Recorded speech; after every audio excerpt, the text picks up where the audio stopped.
Olá, mais uma vez, bom dia a todos e pedimos desculpa por este ligeiro atraso, mas uma das pessoas que vinha fazer a apresentação teve um problema pessoal e não pôde vir. Mas estão aqui os autores dos projetos que nos vão contar as diferentes histórias que se passaram na reconstrução e na reutilização deste edifício fantástico do século XIX, que é agora a casa do teatro, uma das casas do teatro da nossa cidade. Pedia, por favor, ao Filipe Araújo só para nos dar umas pequenas palavras para abrir a sessão e depois propunha a passagem do vídeo, como costumamos sempre fazer. Muito bem. Muito obrigado, bom dia a todos. Eu acho que vai valer imenso a pena esta espera, porque de facto estamos num edifício absolutamente magnífico da cidade. Queria cumprimentar, obviamente, o Sr. Arquiteto, José Gigante, estar aqui connosco, o Sr. Professor também Vasco Freitas. São duas individualidades da cidade muito conhecidas, que têm uma obra muito grande e é muito bom termos a oportunidade também de os ouvir falar sobre estes desafios que têm sido sobre a reabilitação, sobre a recuperação do património da cidade. A cidade passou nas últimas 2 décadas, mas nos últimos 15, 16 anos, uma transformação enorme. E ainda bem que nessa transformação que fomos tendo, nessa reabilitação, nessa recuperação do património, tivemos pessoas como que estão aqui hoje connosco a ajudar-nos a que essas recuperações, nomeadamente estes palácios, tivessem esta beleza e mantivessem esta traça que é característica do Porto. Deixem-me só dizer que é também muito interessante que este edifício seja ocupado pelo Teatro do Bolhão. Falava, aliás, aqui no início com o professor e com a Bárbara desta necessidade de termos ocupação do centro da cidade com estruturas que sejam públicas, que sejam também que, ao fim e ao cabo, signifiquem o viver da cidade. E isso é uma competência também de todos nós, enquanto diferentes instituições, que podemos aportar esse valor, seja neste caso cultural, mas seja outro tipo de valores, mais no índole social, no índole associativo, seja também naquilo que temos feito, por exemplo, com a habitação. Nós somos donos de 10% da habitação aqui no centro e, portanto, temos que saber contrabalançar e é para isso que o poder público também existe. Queria também dar só uma pequena nota sobre a iniciativa, porque estes cadernos, eu sempre que pego num caderno destes fico sempre entusiasmado. Acho que há aqui um trabalho de excelência feito pela Faculdade de Engenharia, pela Bárbara, por todas as pessoas que têm colaborado neste projeto, que também envolve do meu lado a Porto Digital. Tem sido uma parceria através do Porto Innovation Hub, uma parceria, acho eu, muito profícua. E aqui a lógica tem sido dar a conhecer aquilo que são, o que de melhor se faz, o que de inovação temos, de conhecimento temos na cidade, e acho que aqui vão ouvir muito falar sobre isso, e portanto é nesse sentido que temos promovido estas visitas e estas oportunidades. É pena, normalmente é que as salas, nós temos sempre muita gente e portanto não dá para acolher todos, mas vamos sempre fazendo várias visitas para conhecermos de facto estas maravilhas que vamos tendo e que muitas vezes só conseguimos olhar de fora, e temos hoje a oportunidade de perceber como é que foram feitas e olhá-las por dentro. Portanto, muito obrigado e fico aqui entusiasmado. Vou já pedir desculpa que eu tenho uma missa de 7º dia, vou ter que sair dentro de pouco tempo, mas vou tentar ficar o máximo tempo possível. Muito obrigado.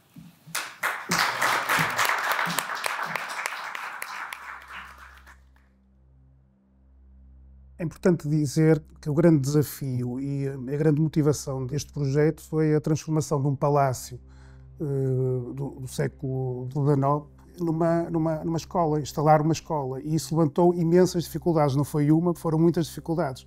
Por um lado, dificuldades burocráticas, porque uma escola obriga a cumprir uma série de regulamentos que são regulamentos um pouco cegos para um edifício deste tipo, e que nos obrigou a pedir a classificação como monumento nacional. Mas depois houve dificuldades mais pragmáticas que nos obrigou a dotar o edifício de infraestruturas para que uma escola pudesse funcionar. E essa foi a grande dificuldade, porque nós, de início, tínhamos um propósito de manter a identidade do edifício, porque o edifício encontrava-se em relativamente bom estado e, portanto, nós não queríamos colocar elementos que fossem dissonantes. Portanto, a procura desses caminhos para podermos levar as redes, quer elétricas, quer redes de dados, quer redes de água, foi a grande dificuldade. Também, sendo uma escola de artes e espetáculo, obrigava-nos a ter várias instalações sanitárias, balneários, e, portanto, que não podiam ser colocados dentro do edifício do palácio, porque o palácio está cheio de decorações no teto, nas paredes, portanto era impossível nós colocarmos promadas verticais para as instalações sanitárias. E, portanto, essa dificuldade foi um pouco colmatada ou foi resolvida com o aproveitamento de um edifício que existia colado ao palácio, em que nós construímos um novo edifício por onde vêm todas essas infraestruturas e que ligam ao edifício. Portanto, de certa forma, foi a solução que encontramos para poder chegar com as redes ao edifício, e depois dentro do edifício foi um trabalho que foi feito muito em obra, que foi essa procura desses caminhos que não pusessem em causa a integridade dos elementos decorativos. Por outro lado, do ponto de vista da construção, optamos numa primeira fase por reconstruir a cobertura, porque era um dos elementos que estava mais degradado e que punha em causa o estado de conservação do edifício, e portanto começamos por essa cobertura, e como a obra foi feita em várias fases, depois de ter a cobertura consolidada, permitia-nos depois então avançar com a reabilitação dos outros pisos. Outro aspecto que foi importante foi o conhecimento do edifício, conhecer o edifício. Conhecer um edifício para reabilitar é fundamental. E o conhecimento não é só aquilo que estamos a ver, não é só o conhecimento dos espaços, mas também conhecê-lo do ponto de vista da sua integridade estrutural.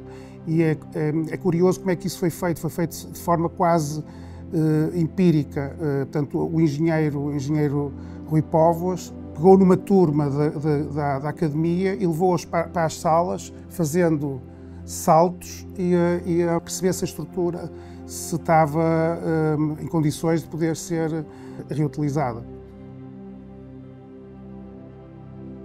A reabilitação do património, em particular do património com valor cultural, é um exercício complexo, é um exercício multidisciplinar, em que a arquitetura e a engenharia civil nunca são dissociáveis, têm que trabalhar sempre em conjunto. E, portanto, no caso do Palácio do Bolhão, houve o privilégio de poder haver essa interface no sentido de, encontrando um caminho para uma reabilitação adaptativa, pouco intrusiva, aquilo que são as áreas fundamentais da engenharia civil poder estar integradas. Uma componente estrutural, desenvolvida pelo professor Rui Póvoas, um engenheiro civil, depois há as componentes ligadas à física das construções, onde a térmica, entendendo por térmica não só a eficiência energética, mas o conforto e o comportamento passivo do edifício, o problema da higrotérmica que se prende com a umidade do interior, mas sobretudo o problema do desempenho dos elementos em contacto com o solo, o problema da ventilação, que tem que ser uma ventilação sempre que possível passiva para edifícios com estas características, e o desempenho acústico, porque isto era um edifício, como foi já referido, um edifício de habitação, um palácio que é transformado numa escola de artes e que é transformado num teatro, e portanto há um conjunto de exigências de caráter acústico, sobretudo acústica interior, que têm que ser tidas em atenção. Portanto, esta interface é absolutamente indissociável. E portanto eu tenho tido ao longo destas várias décadas, posso dizer várias décadas, o privilégio de trabalhar com o arquiteto Sérgio Gigante, onde sempre encontrei uma enorme abertura para esta interface entre a engenharia civil e a arquitetura, e portanto essa abertura foi fundamental para que nesses trabalhos pudesse haver esta interligação destas duas componentes. Claro que a engenharia civil não é só estruturas, além das estruturas temos a física das construções, mas temos também depois as instalações. E nas instalações, como também já foi aqui tão bem dito, tem que haver uma integração. Elas têm que estar lá porque são indispensáveis às novas funcionalidades, mas têm que estar completamente integradas e de uma forma pouco intrusiva face ao valor patrimonial dos elementos construtivos, seja as águas pluviais, seja o abastecimento de água, seja a drenagem de esgotos, áreas clássicas da engenharia civil, como outras instalações que neste edifício foram excepcionalmente integradas no projeto de arquitetura. A intervenção em edifícios com enorme valor patrimonial, como é o caso do Palácio do Bolhão, exige uma operação que é complexa. Há componentes de construção clássica, mas há componentes de restauro. E, portanto, essa especificidade dos trabalhos é absolutamente decisiva para o sucesso da intervenção. É evidente que, do ponto de vista de obra, aquilo que é verdadeiramente importante é que se faça uma intervenção e uma reabilitação adaptativa. Isto é, enquanto na construção nova nós temos a capacidade de conceber um pormenor, idealizar um detalhe e depois poder materializá-lo num desenho e na obra, na reabilitação é um pouco o contrário. É um pouco saber que há um elemento construtivo que teve que ser caracterizado, que teve que ser avaliado, mas depois durante a obra tem que haver a necessária flexibilidade para poder encontrar em cada caso específico o sítio certo para poder intervir, para poder colocar uma instalação. Este é o grande desafio que, de uma forma genérica, os trabalhos de restauro em edifícios com enorme valor patrimonial têm que ser tidos em consideração. Seja na componente estrutural ou seja nas componentes construtivas, do ponto de vista metodológico, quando se tem um edifício com estas características, o que é preciso fazer em primeiro lugar é caracterizá-lo, perceber como são as coberturas, como é a fachada, como são os elementos em contacto com o solo, como são os elementos interiores. E depois de ser feita essa caracterização, há que encontrar eventuais defeitos, quando eles existem, para os poder corrigir, e há que encontrar a possibilidade de poder dar uma resposta mais adequada às exigências atuais. E, portanto, do ponto de vista metodológico, além do diagnóstico, que é de caracterização, de mapeamento, há depois uma segunda fase, que é uma espécie de uma proposta de intervenção. E essa proposta de intervenção tem que ser tão pouco intrusiva quanto possível, de adaptação àquilo que é a realidade, e quando é necessário colocar infraestruturas. Já foi tão bem explicado que é necessário encontrar uma espécie de uma promada vertical, um corpo um pouco exterior a uma construção que tem enorme valor e sobre a qual não se pode intervir, para poder introduzir as valências necessárias ao desempenho atual. É evidente que este edifício, do ponto de vista térmico, pode não ter muitas instalações, mas tem um conjunto de características que são muito particulares. Os edifícios antigos dispõem de um volume de ar maior, dispõem de uma enorme inércia térmica que corresponde à massa dos elementos construtivos, sobretudo das paredes, que permitem naturalmente fazer uma atenuação, uma redução dos picos de temperatura no verão, descendo, e reduzindo os picos de temperatura no inverno, subindo. Essa capacidade de inércia térmica pode ser aproveitada e, portanto, as instalações têm que ser apenas o complemento justo necessário, o mínimo necessário para poder responder às exigências atuais. E o conforto adaptativo é um conforto adequado para este tipo de edifícios. Nós temos que nos adaptar ao clima exterior e o edifício, de acordo com as suas próprias características, vai ele próprio contribuindo para uma certa estabilização e para um certo conforto. Mas num edifício com estas características, que é uma escola de artes e que é um teatro, é necessário ter também uma componente acústica relevante. Isto é, dentro de um espaço, a inteligibilidade da palavra, o tempo de reverberação são fundamentais. Os equipamentos não podem produzir, os poucos equipamentos que são instalados não podem produzir incomodidade acústica, o nível de ruído desses equipamentos tem que ser controlado e tem que haver depois um isolamento mínimo em espaço para que se possa trabalhar, sobretudo quando há espaços sobrepostos. Por outras palavras, há variedíssimas especialidades de engenharia civil que, com pequenas intervenções, são um grande contributo para que o edifício tenha um melhor desempenho. É curioso que, até sermos confrontados com a possibilidade de reconverter e reabilitar o palácio, eu nunca me tinha apercebido da sua existência naquele estreito trecho da Rua Formosa. E foi a descoberta do seu espaço interior que me chamou a atenção para a sua importância na história do centro da cidade do Porto. Fiquei deslumbrado e tudo que posteriormente li sobre a vida do edifício foi ganhando um sabor muito especial. Mas arrisco afirmar que o que foi mais decisivo no modo de abordar o projeto terá sido o surpreendente estado de conservação que fomos encontrar no seu interior. Em geral, com exceção da cobertura, o palácio configurava espaços que mantinham a integridade dos seus materiais de construção, acabamento e mesmo decoração. A verdade é que estávamos perante uma peça arquitetónica de inegável qualidade, mesmo nos seus aspectos mais contraditórios, que suscitava uma vontade de respeito pela sua identidade a preservar, desde logo sugerindo mais ações de manutenção e restauro do que de profunda transformação. Por isso, desde o início do projeto, começou a ganhar forma o propósito de mexer o menos possível no palácio, refriando aquela ânsia tão própria de alguns arquitetos de, por assim dizer, mostrarem serviço. Como se o arquiteto se limitasse a seguir um guião ditado, mais pela configuração do edifício pré-existente, do que pelo enunciado a priorístico de uma qualquer ideia, ou como se diz agora, de um conceito de projeto. Sim, porque o arquiteto poderia representar o primeiro perigo no que se refere à vontade de transformar o palácio, cruzando-o com ações tendentes a modernizá-lo e conferir-lhe um toque daquilo a que abusivamente se vai chamando contemporaneidade. Centrar as ações na manutenção e reparação do que já existia talvez contribuísse para criar a ilusão de que o arquiteto nunca tivesse passado por ali, e isso era do nosso agrado.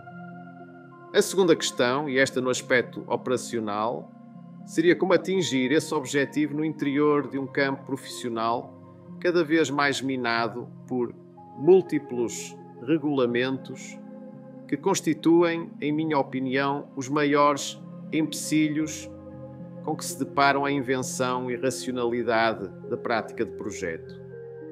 E assim partimos para a classificação do Palácio como monumento nacional, o que em boa hora veio a ser conseguido, libertando a reconversão e reabilitação dos condicionamentos impostos pelos ditos regulamentos.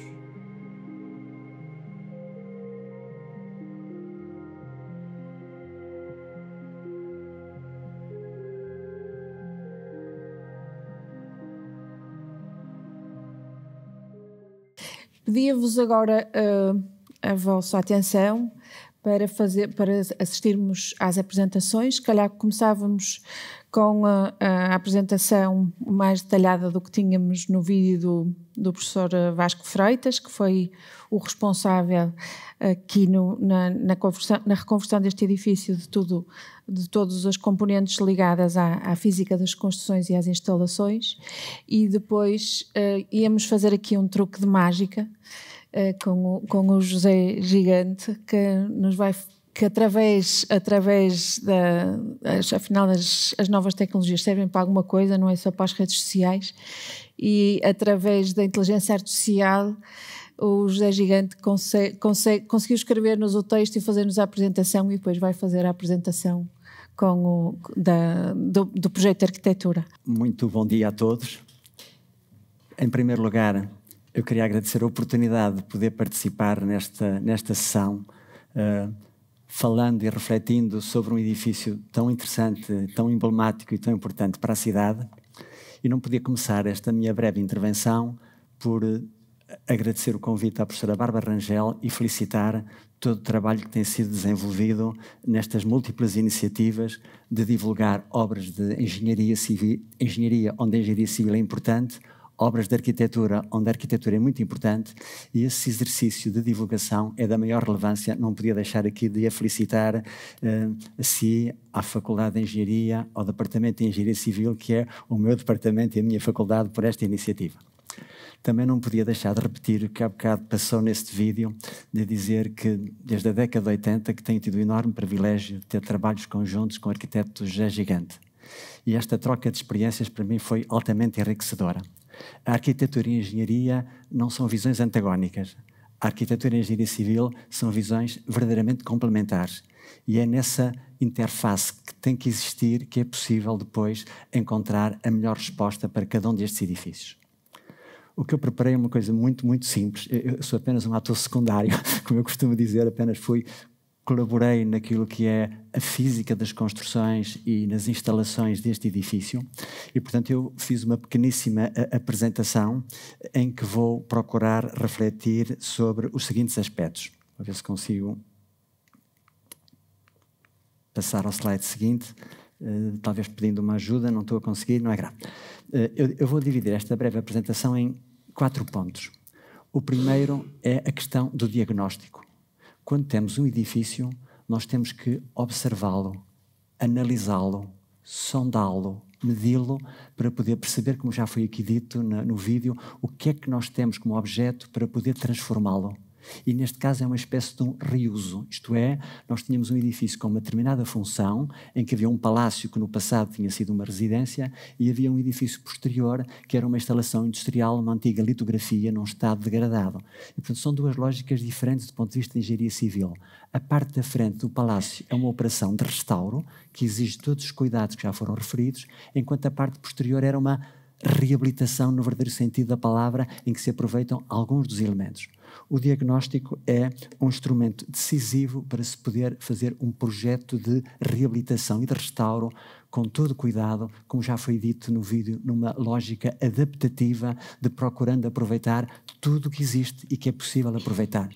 A sustentabilidade na reabilitação passa exatamente por isso, pela capacidade de não deitarmos fora elementos construtivos que têm valor construtivo e que conseguem, com pequenos ajustes, desempenhar aquilo que nós pretendemos.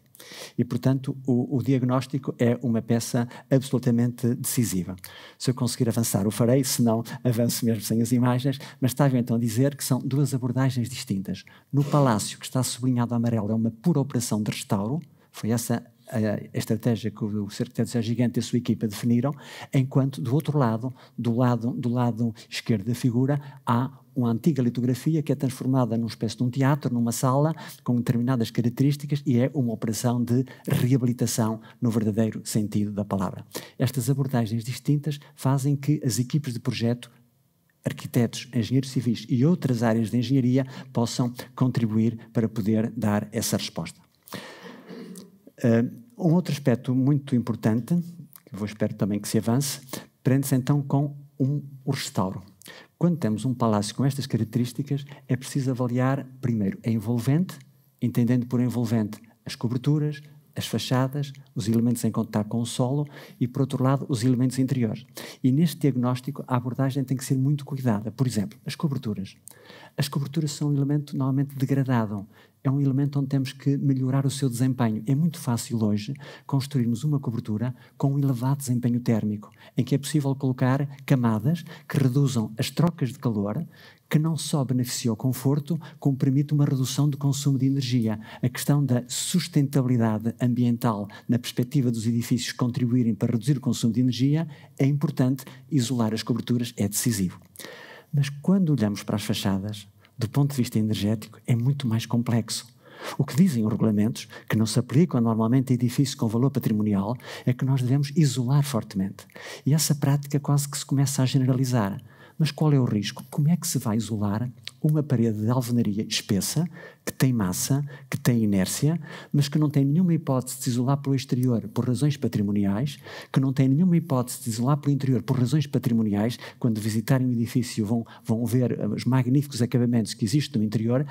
Não é possível. E, portanto, como não é possível, o que temos é que contabilizar o desempenho. Hoje há modelos numéricos que nos permitem calcular, hora a hora, a flutuação da temperatura com uma determinada configuração e até poderíamos quantificar o impacto de erradamente termos isolado a envolvente. E esse impacto, envolvente vertical, esse impacto é muito menor, às vezes, do que nós esperamos. Há outros fatores que são decisivos.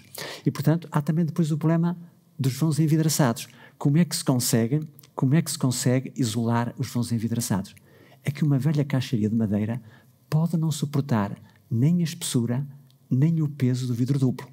E dizem, mas um vidro duplo é muito melhor do que um vidro simples, do ponto de vista energético. Claro que sim, mas o problema é que do ponto de vista construtivo, a expressão de colocar um vidro duplo é incompatível com a caixaria. Por exemplo, as dobradiças muitas das vezes não têm capacidade mecânica de poder suportar um peso muito superior com o vidro duplo. Portanto, nós sabemos que do ponto de vista de conforto, estar a trabalhar sentado junto a um vidro simples vai nos gerar desconforto, porque há trocas radiativas, isto é, a face interior do vidro vai ficar mais fria do que a temperatura interior, o meu corpo, as minhas mãos que estão a 26 ou 27 graus, ao trocarem trocas radiativas com um vidro simples, vai ser mais desconfortável com o vidro duplo. Mas o projeto é este equilíbrio entre o possível e o desejável. E neste caso, o facto de ter vidro simples não é o ideal do ponto de vista energético, mas pode nos levantar algumas dificuldades. Já quando estamos a falar de reabilitação, a situação é diferente. Na parte posterior do edifício, como existia uma antiga litografia, onde havia apenas uma estrutura, todos os restantes elementos construtivos tinham muito menos valor, o que está em causa é, pura e simplesmente, uma operação de reabilitação. Aí sim, já uma outra flexibilidade que é muito diferente do corpo principal, que é um corpo onde a palavra restauro é a palavra decisiva e que as técnicas utilizadas neste restauro têm a maior importância. Os slides são um bocadinho mais lentos que aquilo que eu pretendia, mas eu vou tentar acompanhar a velocidade dos slides. Vamos então agora refletir, se me é permitido, sobre exigências de desempenho. Nós hoje estamos condicionados no projeto de engenharia e no projeto de arquitetura por um conjunto de exigências regulamentares. E essas exigências, claro que são importantes, mas em edifícios com estas características, como já foi dito também na apresentação de vídeo que acabaram de ver, essas exigências normalmente não são possíveis de aplicar.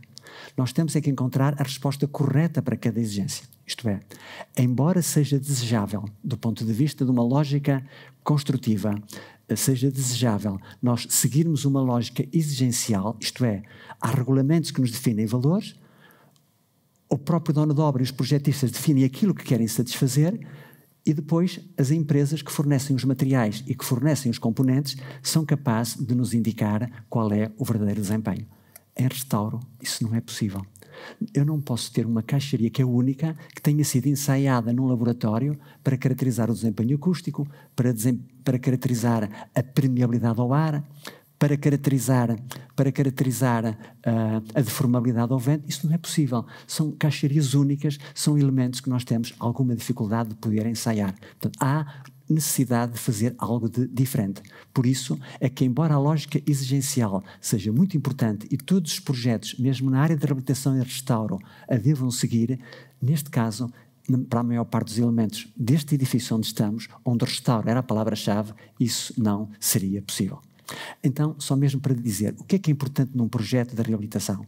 É que a lógica exigencial esteja lá, de saber o que é que queremos, de saber que às vezes não é possível quantificar o desempenho, porque são caixarias únicas, ou são elementos construtivos únicos, mas sobretudo há um exercício de compatibilização, de dimensionamento, de pormenorização, em que o conhecimento técnico-científico e a experiência dos atores é decisiva.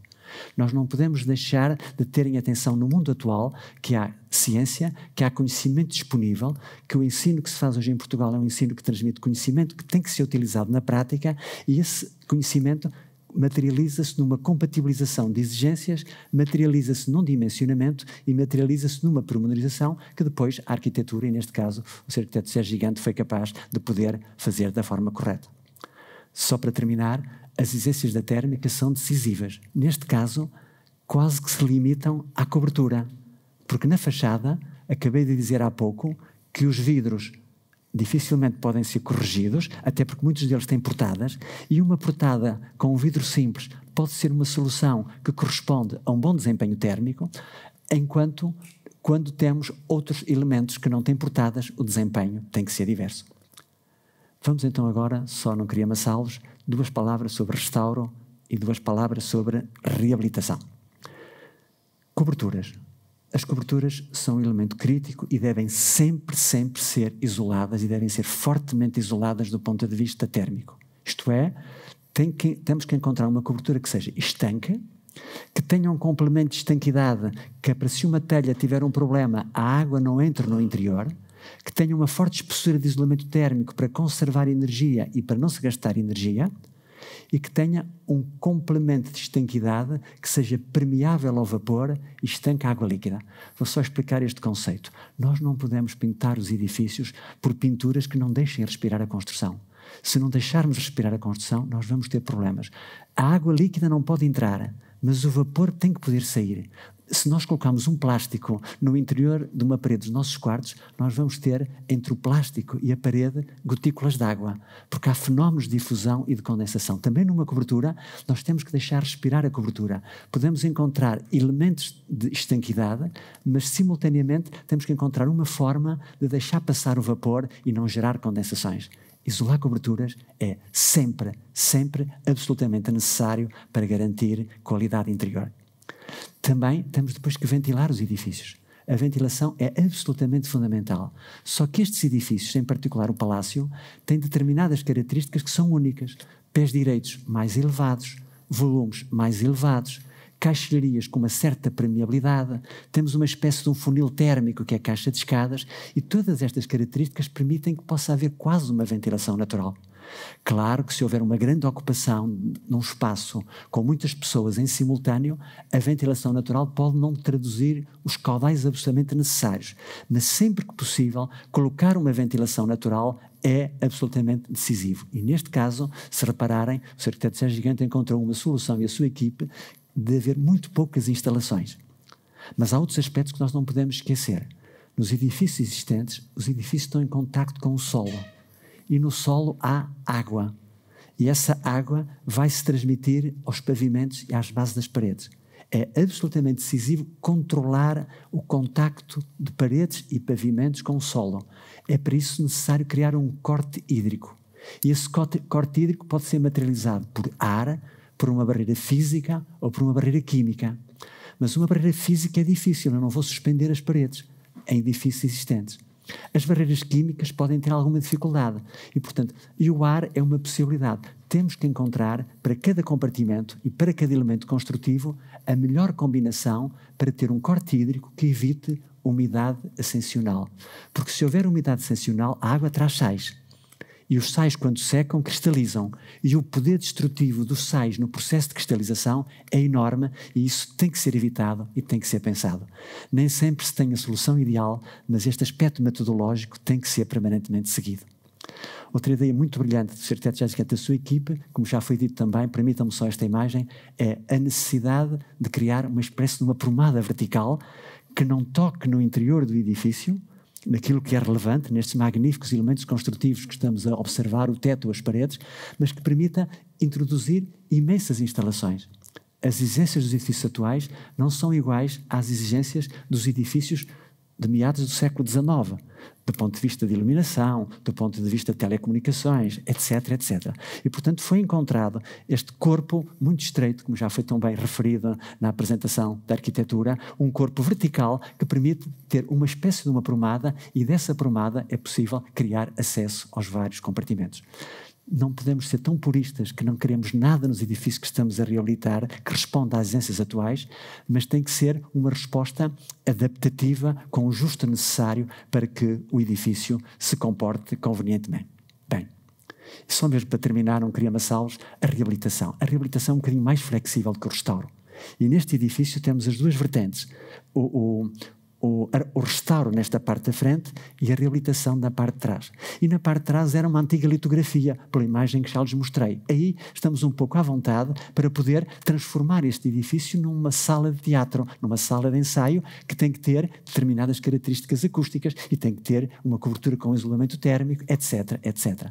Do ponto de vista acústico, não queria estar a amassá-los, mas é necessário encontrar, do ponto de vista geométrico, do ponto de vista de absorção, um conjunto de áreas, de dispositivos que façam com que o tempo de reverberação seja adequado, que a inteligibilidade da palavra seja adequada para que a sala possa funcionar corretamente. E pode até encontrar soluções de funcionamento variável. O que é que isso significa? Com uma sala mais ocupada ou menos ocupada, pode haver elementos móveis que nos permitam responder de uma forma adequada ao desempenho que pretendemos para o nosso edifício. Estou a amassá-los. Eu acho que hoje não me queria ouvir a mim. Provavelmente o mais importante é visitar o edifício e ouvir a arquitetura, que é sempre aquilo que é mais visível, aquilo que é mais apelativo. Mas só para dizer que reabilitar um edifício, restaurar um edifício, é algo de apaixonante. Eu sou um bocadinho académico, sou um bocadinho investigador, mas nunca deixei durante a minha vida de procurar fazer projeto. Porque o projeto é a concretização e a transferência do conhecimento para a prática. É transpor o conhecimento científico para coisas simples que todos possamos entender e possamos aplicar. Não há obras perfeitas. Costumo dizer, quando um engenheiro diz que fez uma obra perfeita, provavelmente nunca projetou, porque ao tomar centenas de decisões, muitas delas não são as decisões ideais. Mas reabilitar é um edifício extraordinário e que, neste caso, trabalhar com o arquiteto Sérgio Gigante, como tem sido sempre ao longo da minha vida, é um tão grande privilégio que eu não podia terminar sem lhe deixar ficar este enorme agradecimento. Muito obrigado pela atenção dispensada.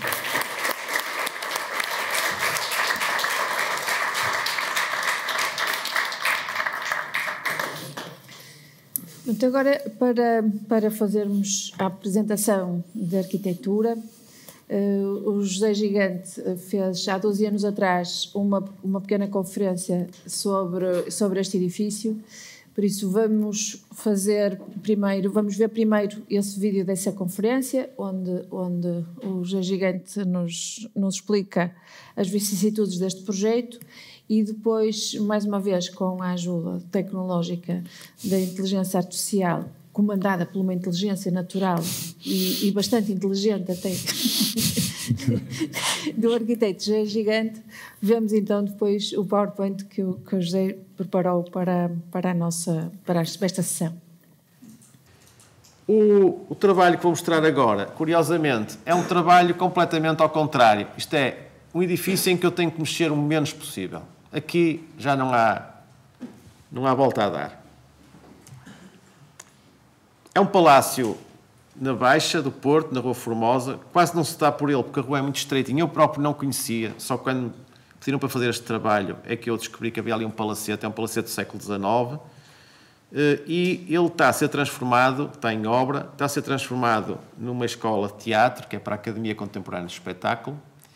E atrás vamos agora fazer também uma sala-estúdio, um pequeno auditório, que vai ser feito numa construção que, entretanto, havia sido feita no Palácio por uma litografia que se apropriou do Palácio. Eu não vou mostrar isso, até porque não tenho isso preparado, mas vou-vos mostrar aqui um edifício e chama a atenção para estas imagens em que se percebe que eu aqui não posso mexer no interior do edifício, não é? O edifício é tão marcado, a identidade do edifício é tão marcada pelo desenho do seu próprio interior que eu tenho que mexer o menos possível. Mas, por outro lado, eu sei que tenho que meter instalações, tenho que meter águas, tenho que meter eletricidade, tenho que meter uma série de coisas.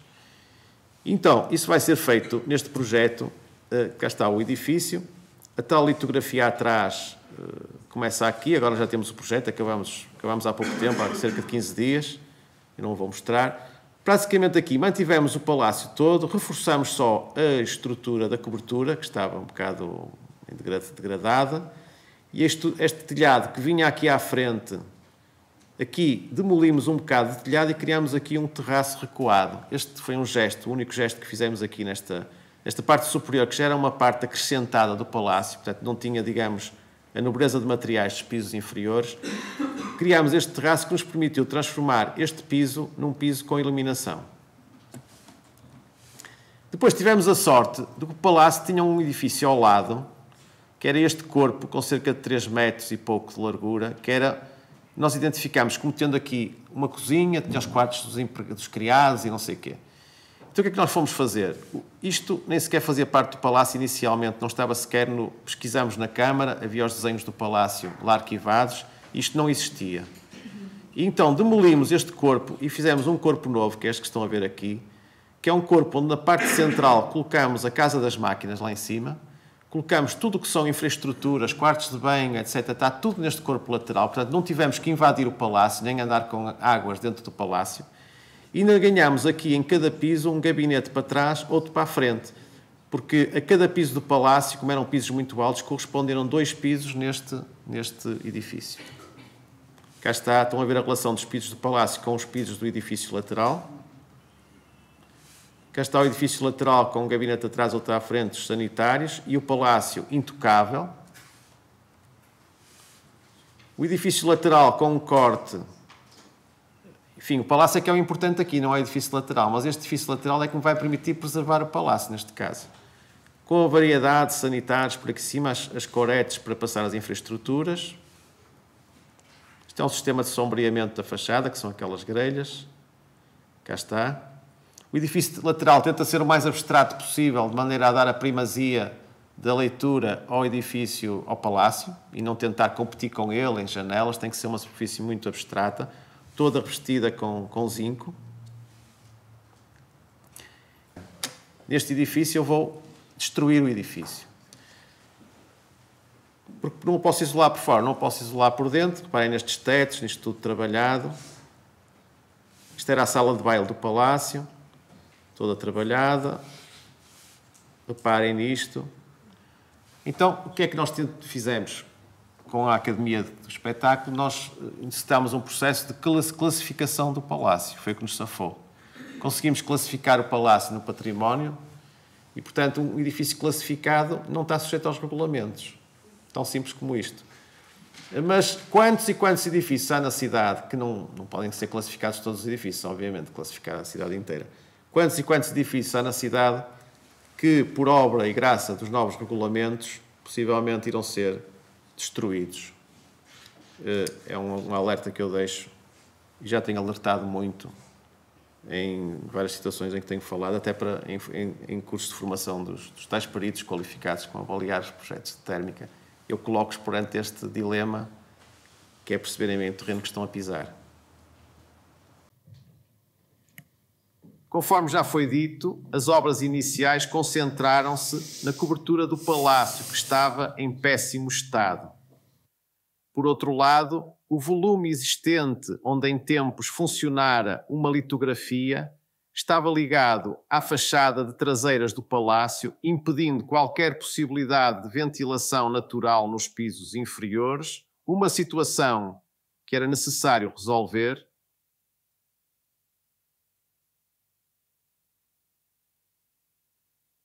Estas imagens mostram bem a degradação da estrutura da cobertura, incluindo a grande claraboia da escada de serviço,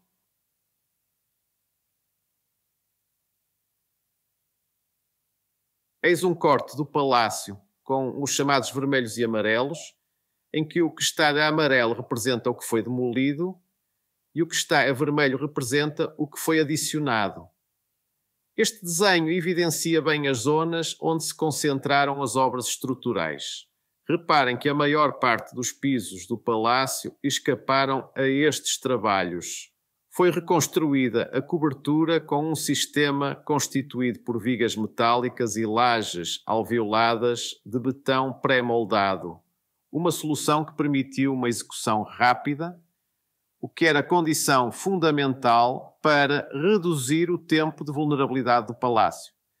E ao substituir a cobertura, foi possível retirar o seu extremo na fachada frontal, criando um terraço que permitia a boa iluminação do piso superior, que antes estava escondido debaixo do telhado.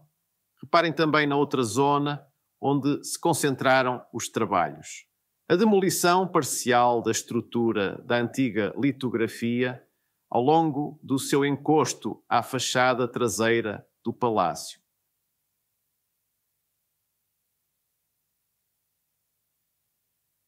Como já foi explicado, a possibilidade de construir um volume novo, em substituição deste que já existia encostado à empena lateral,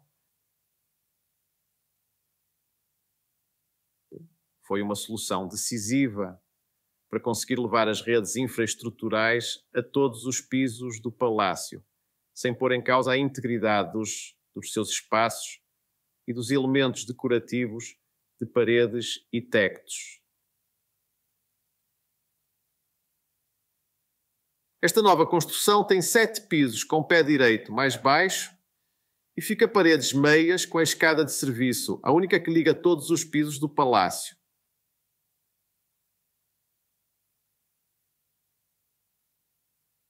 Cada andar deste estreito corpo, com 3 metros de largura, é ocupado por 2 pequenos gabinetes com iluminação natural e por um núcleo central onde se dispõe sanitários e coretes verticais onde passam as redes de água, esgotos, eletricidade e ventilação mecânica.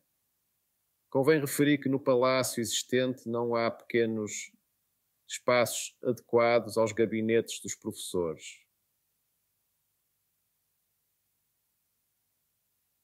Este corte mostra a ocupação piso a piso e a corete central por onde circulam as redes infraestruturais, bem como o compartimento técnico situado na cobertura. Chegando a cada piso do palácio, as referidas redes, nomeadamente a elétrica, a de dados e a da pré-instalação de aquecimento, fazem o seu percurso horizontal sob o soalho dos pavimentos, assim evitando afetar os tetos, mais ou menos decorados, que existem por todo o lado. No salão nobre ou salão de baile, hoje pequeno auditório, que aqui vemos numa fotografia tirada durante a obra, foram levantadas uma ou duas tábuas na periferia para passagem das redes. O facto desse caminho se situar na periferia, ao longo das duas paredes mestras, permitiu que simultaneamente se pudesse verificar o estado das vigas de madeira nos seus apoios nas paredes e proceder a enxertos ou reforços pontuais onde se revelasse necessário. Previamente, nesta mesma sala, o engenheiro Rui Póvoas, autor do projeto de estruturas, procedeu a um ensaio de carga no mínimo curioso. Tratando-se de uma escola de artes do espetáculo, ele pediu a colaboração de uma turma inteira de alunas e alunos para se movimentarem na sala com saltos e acrobacias violentos, concluindo no final que a estrutura tinha resistido bem a esse teste.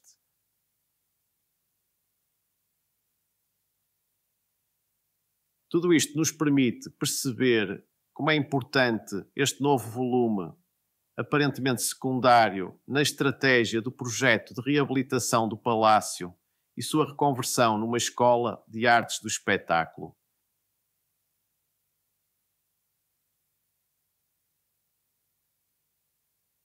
Uma breve antecipação da visita ao Palácio. O piso térreo de entrada é simultaneamente o de acesso ao Palácio e também ao auditório situado nas suas traseiras. O caminho exterior, que passa por debaixo do novo volume lateral, permite o acesso para cargas e descargas e também uma saída de emergência necessária no decurso dos espetáculos.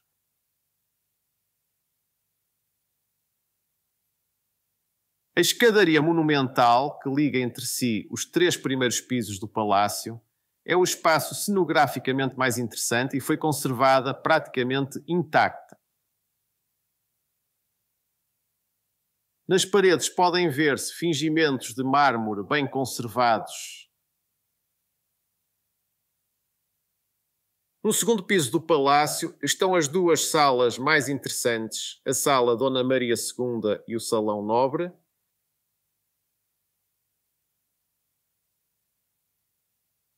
A Sala Dona Maria II era a sala de visitas. É mais profusamente decorada e é a única onde as ligações infraestruturais não passaram no pavimento, pois este é tão singular e elaborado no seu desenho que seria complicado e dispendioso tocar-lhe. Aqui, essas ligações passaram por detrás do tecido que forra a parede e que foi mudado. Num dos planos de parede entre duas portas, deixamos o tecido antigo como memória da situação pré-existente. Na fase final da obra, o restauro de pinturas e outros elementos decorativos foi inteiramente custeado, sala a sala, por mecenas, que ficaram com o seu nome ligado a cada uma das salas do Palácio.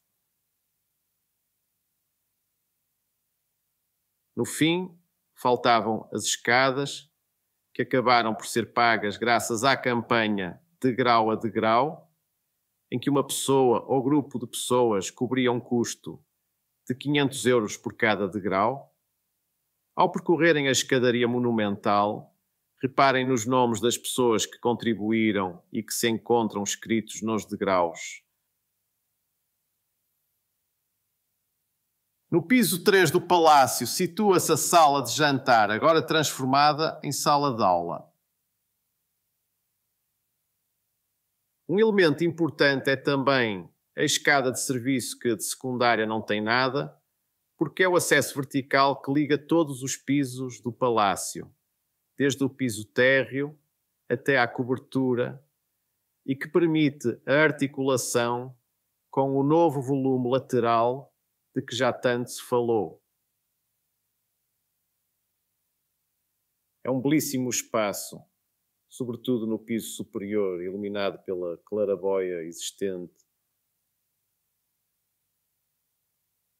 E pelo novo terraço conquistado ao sótão, debruçado sobre a rua.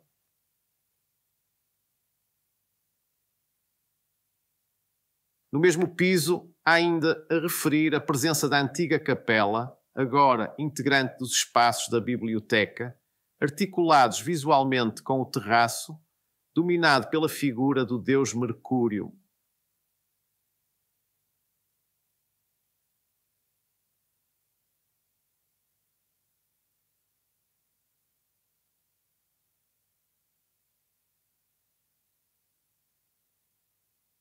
O auditório, espaço essencial numa escola ligada ao teatro, nasce do aproveitamento parcial da estrutura de debatão da antiga litografia, que é complementada por uma estrutura metálica, tornando-se um corpo autónomo relativamente ao palácio, dele separado por um pátio a céu aberto que liberta a sua fachada de tardós. Aqui, uma fotografia tirada durante a construção. A fachada do palácio, revestida com o azulejo pré-existente, e a do auditório, uma solução barata constituída por alvenaria de blocos de cimento, protegida por isolamento e revestida com chapas de aço lacado. 2 volumes que não se tocam. A não ser pela presença de um passadiço envidraçado que permite aos atores circularem entre os mesmos de modo a poderem usar os camarins situados no piso superior do auditório.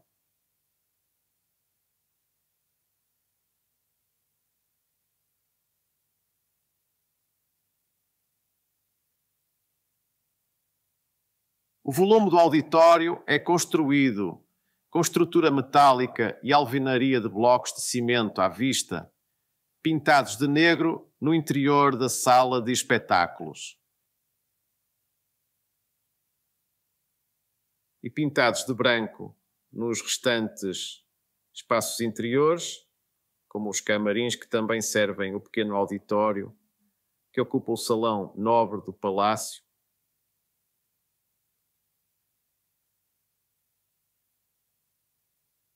O passadiço de ligação entre os camarins e o pequeno auditório.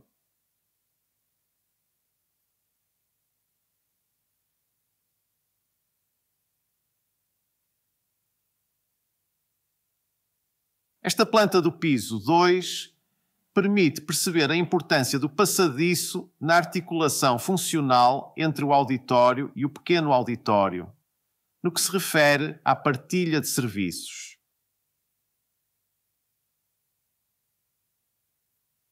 Finalmente, o pequeno auditório, ocupando o salão nobre, antigo salão de baile do palácio,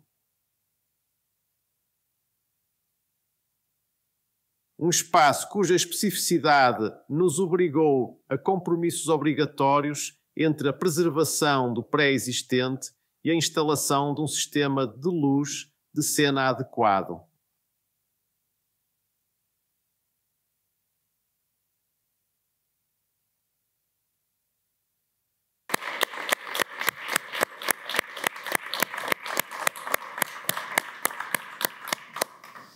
Espetacular a apresentação. Eu tenho aqui só uma ou duas perguntas para fazer e depois abro como habitualmente, as propostas de perguntas do público. Mais uma vez, professor, as suas apresentações, como eu lhe comentava no princípio, intrigam-me sempre porque conseguem transformar coisas tão simples como a transferência de calor ou a inércia em coisas que nós vivemos nos dias a dias, como são os edifícios. E nesta obra em particular, em que tinham no fundo esta joia para conservar, e como o gigante disse, é difícil que a intervenção fosse discreta, por isso que vocês conseguiram aqui fazer um trabalho de filigrama que não se dá sequer por ele, não é? O edifício parece estar como sempre esteve, mas depois o complemento da ciência e do estudo do que é o funcionamento físico do edifício permitem que o tal conforto adaptativo que o professor refere. E depois, em complemento a este trabalho de filigrama do edifício, vocês em conjunto, de uma forma muito inteligente, com uma inteligência muito natural vossa, conseguiram transferir tudo o que é infraestruturas e, no fundo, as entranhas que são necessárias para os dias 2 de um edifício, para aquele volume anexo, e depois com o complemento do espaço da antiga litografia. Nesse sentido, professor, perguntava-lhe só como é que as questões, por exemplo, de aquecimento e arrefecimento foram previstas, ou o tratamento que fizeram ao edifício em nível de física das construções conseguiu ser suficiente para se ter este tal conforto adaptativo que o professor referia na apresentação. Muito obrigado pela pergunta que acaba de fazer. Vou ver se sei responder sem a ajuda do arquiteto chegando assim de uma forma tão direta. Diria assim: os edifícios têm sempre uma componente passiva, isto é, ao projetarmos um edifício, ou ao reabilitarmos ou ao conservarmos um edifício, ele já tem um desempenho passivo. Quando é um edifício novo, procura-se otimizar esse comportamento passivo.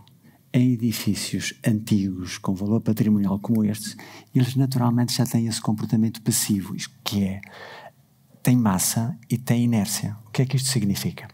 No caso do aquecimento e do arrefecimento, que foi a sua pergunta em concreto, eu diria assim: se o edifício fosse implementado não no Porto, mas em Oslo ou no Rio de Janeiro, a abordagem seria diferente. O problema é que, na física das construções, nós temos que encontrar uma resposta do edifício para o clima onde ele está a ser inserido. E o Porto tem um clima absolutamente excepcional do ponto de vista do verão. Só para recordar, a temperatura média do Porto, no mês mais quente, que é o mês de agosto, a temperatura média é menos de 22 graus. A temperatura média. Ou seja, se nós tivermos um edifício ventilado com ventilação noturna, se tivermos a tal massa das paredes que serve como atenuador dos picos da temperatura, e se a ocupação não for uma ocupação muito densa por metro quadrado, significa que nós podemos não precisar de grande arrefecimento. Uma coisa é o arrefecimento perfeito, que é, eu quero 22 graus. Às vezes vamos ao restaurante fast food no verão e sentimos até frio, porque para eles o conforto, para algumas cadeias, é ter 22 graus durante todo o verão. Não é isso que se chama conforto adaptativo. O conforto adaptativo é dizer, em função da temperatura exterior, nós podemos aumentar um bocadinho a temperatura interior nos dias em que está mais quente, ou nos meses em que é mais quente, e acontece o contrário.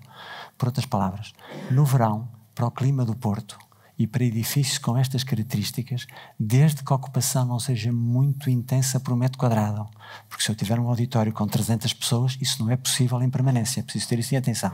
Mas para o clima do Porto, nós conseguimos, com a ventilação, com a inércia térmica, com a ventilação noturna, com o facto de durante a noite temos sempre no Porto quase sempre temperaturas inferiores a 20 graus, mesmo em julho ou agosto, não ter necessidade de grande arrefecimento.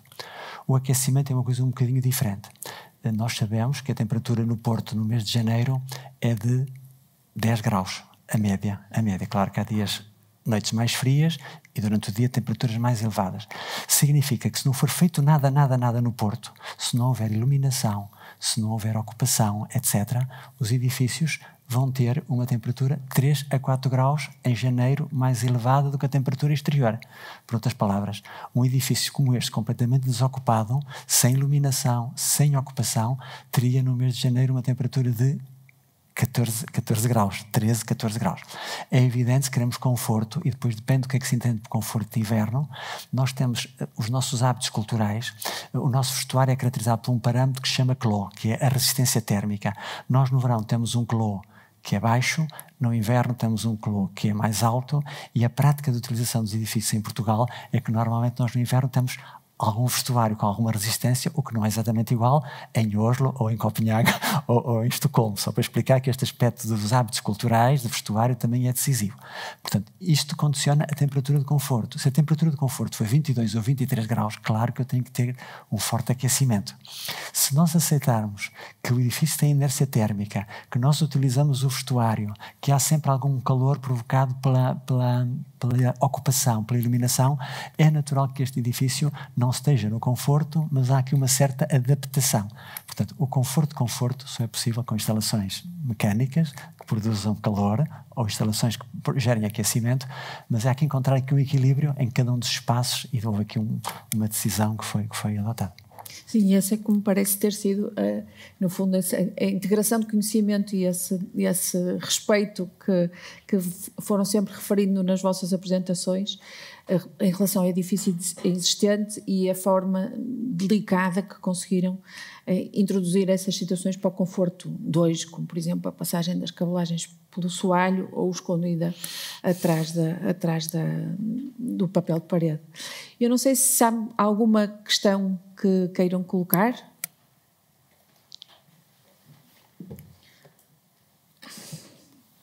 Isto está a funcionar?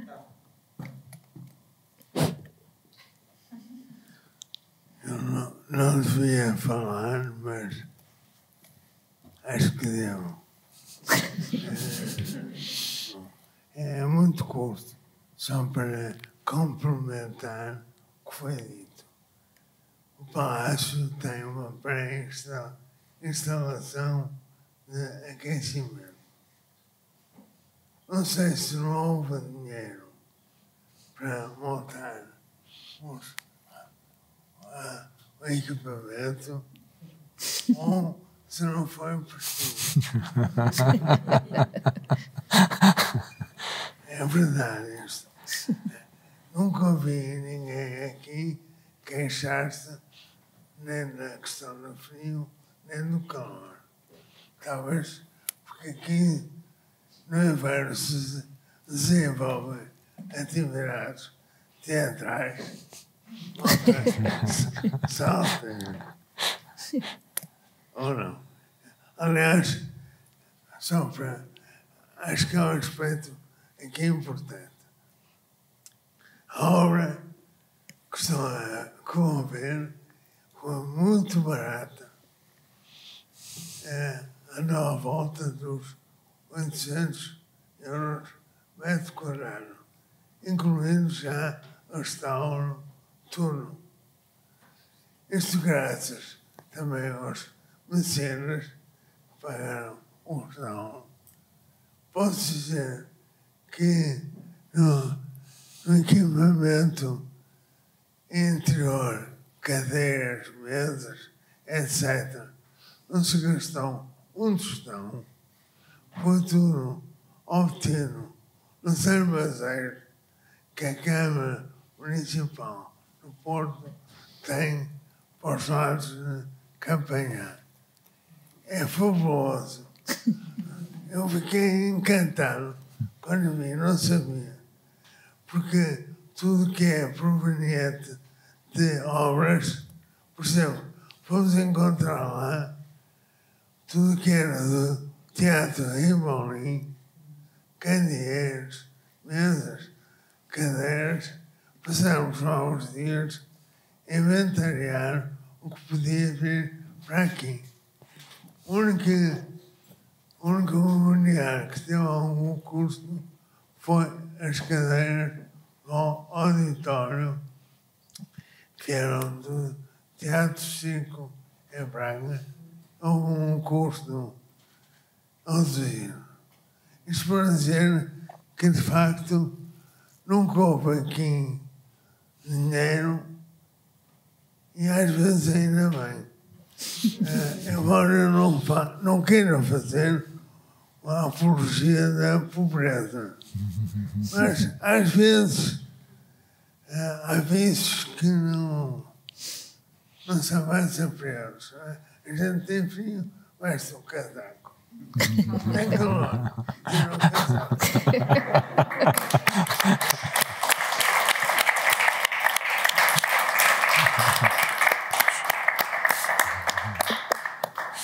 Sim, acho que resumiste perfeitamente o que foi esta obra e a questão do tal conforto adaptativo no pôr ou tirar o casaco, acho que é mesmo isso. Não sei se alguém tem alguma questão que queira colocar. Muito obrigado. Antes de mais, agradecer as apresentações, que foram de facto fantásticas, o edifício é fantástico e as apresentações estiveram ao nível, por isso muito obrigado.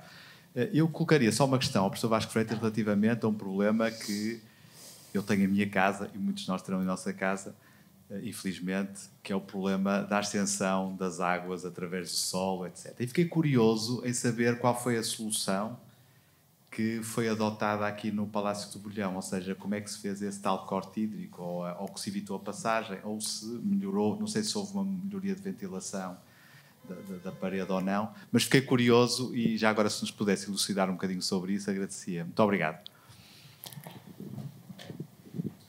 Muito obrigado, colega amigo professor Miranda Gades, pela pergunta.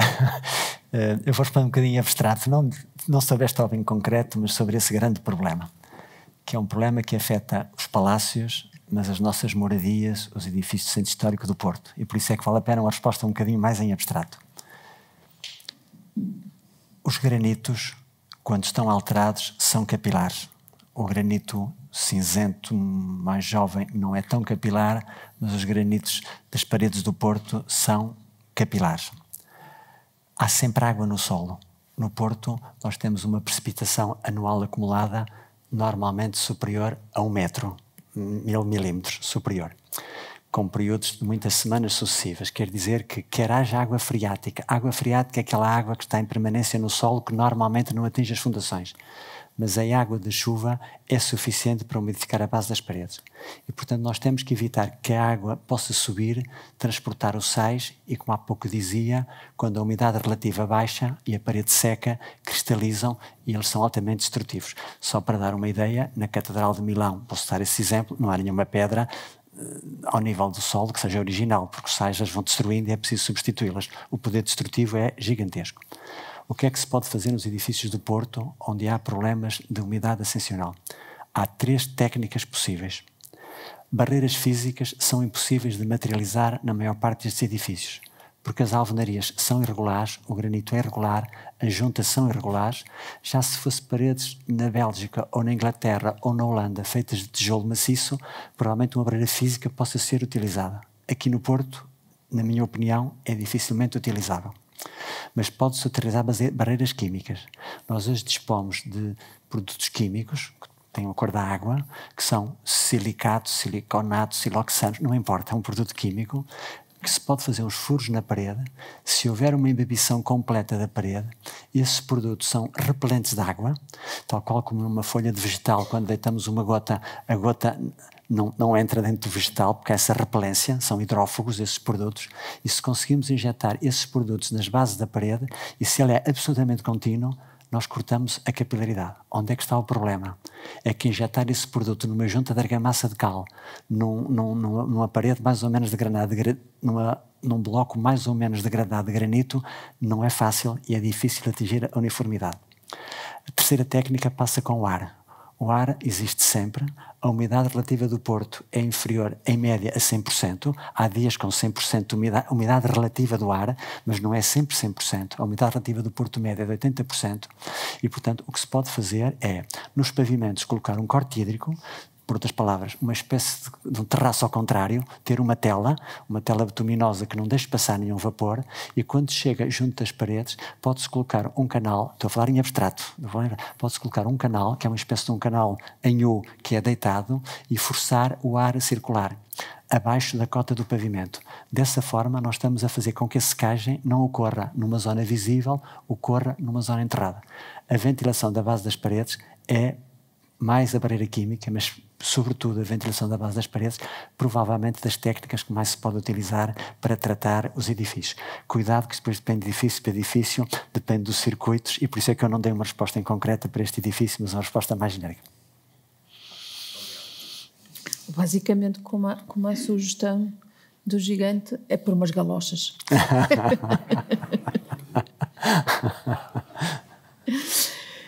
Bem, queria-vos então Desculpa. Uma questão prática.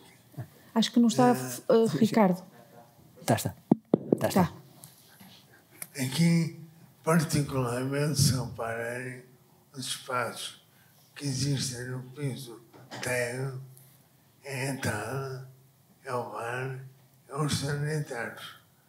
Há um piso pré-existente que mantivemos, são lajes enormes de granito, foram mantidas. E o tipo de ocupação não, digamos, não é tão exigente como seria se tivesse soares ou coisa que eu valha. São espaços que não requerem tanta preocupação do ponto de vista da presença dominada. Eu digo não que não precisamos nada disso. Muito bem, sugeria então que começássemos a fazer a visita. Vamos nos organizar mais ou menos em 2 grupos. Eu pedi ao professor Vasco para acompanhar uma delas e vamos descobrindo o edifício. Não queria deixar de fazer os agradecimentos habituais a esta nossa já longa e idosa parceria entre a Faculdade de Engenharia da Universidade do Porto, em concreto o Departamento de Engenharia Civil e Georrecursos, com a Porto Innovation Hub, que vamos já na 41ª edição, e também a todas as entidades que nos apoiam, a Ordem dos Engenheiros, a Ordem dos Arquitetos, a Fundação Marques da Silva e à Casa de Arquitetura, acho que não me esqueci de ninguém. Boa visita para todos.